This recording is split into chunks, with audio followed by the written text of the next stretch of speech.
আজ 30শে মে 2013 সকাল 7:30 নাগাদ মারা গেলেন ভারতবর্ষের অন্যতম শ্রেষ্ঠ পরিচালক ও অভিনেতা ঋতুপর্ণ ঘোষ।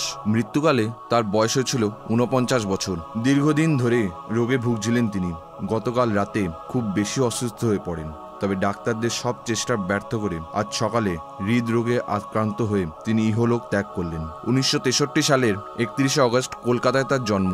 বেড়ে ওঠা, পড়াশোনা সবই কলকাতায়। প্রথমে সাউথ পয়েন্ট স্কুল, পরে যাদবপুর বিশ্ববিদ্যালয়ে শিক্ষাজীবন শেষ করেন। ছোটদের জন্য তার তৈরি প্রথম ছবি হীরের আংটি মুক্তি পায় 1994 সালে।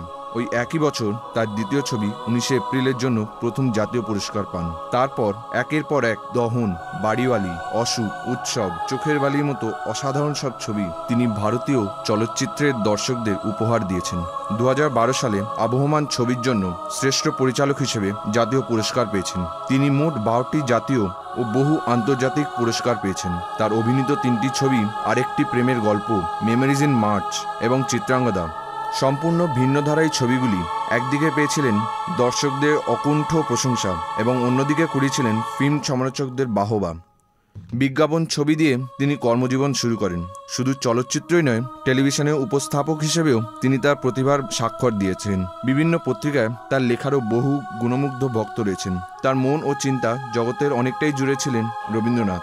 বেশ কয়েকটি ছবি তিনি কবিগুরু সাহিত্য নিয়েই করেছিলেন। তার মৃত্যু নিঃসন্দেহে ভারতীয় চলচ্চিত্র ক্ষেত্রে বিরাট ক্ষতি। গোটা চলচ্চিত্র জগৎ তার মৃত্যুতে শোকাহত। আরও বেঙ্গলি এন্টারটেনমেন্ট নিউজের জন্য সাবস্ক্রাইব করুন রাজশ্রী বেঙ্গলি ইউটিউব চ্যানেলে। ধন্যবাদ।